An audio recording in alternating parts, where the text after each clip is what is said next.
Жұмбақ планета. Әлем жұмбаққа толы, дегенмен оның құпияларын біртіндеп ашудамыз. Қазір біздің галактикада миллиардтаған басқа планеталар барын білеміз. Бірақ олар жайлы қалай көбірек білуге болады? Бұл экзопланеталар қандай қасиетке ие?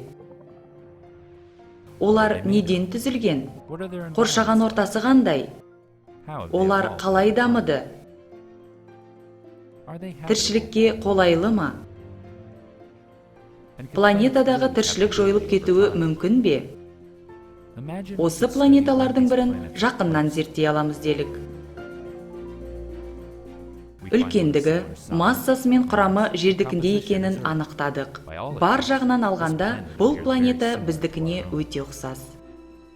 Кезінде мұнда сұйық су мұхиттары мен жанартаулар болғанының, яғни тіршілікке қолайлы жағдайдың дәлелдері табылды. Бірақ кейін қоршаған орта күрт өзгерді. Жергілікті күннің жарығы мен қызуы арта берді. Планетадағы температураның көтерілгені сонша, мұхиттар қайнап кетті. Сосын біртіндеп жанартау газдары көмір қышқыл бұлттары бар қою атмосфера түзді. Баяғы жағымды орта жоғалды. Бірақ ол іссіз кетпеді.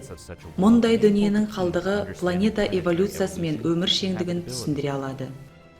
Әңгіме мынада, бұл ғылыми фантастика емес, осы планета шынымен бар. Және өз планетамызбен осындай миллиардтаған экзопланеталардың өткені, бүгіні мен болашағы жайлы көбірек білгіміз келсе, осы жұмбақ ғаламшарды одан әрі зерттеу қажет. Шынын айтқанда, ол бір алыс жүйе емес, ол біздің көршіміз. Бұл планета шолпан.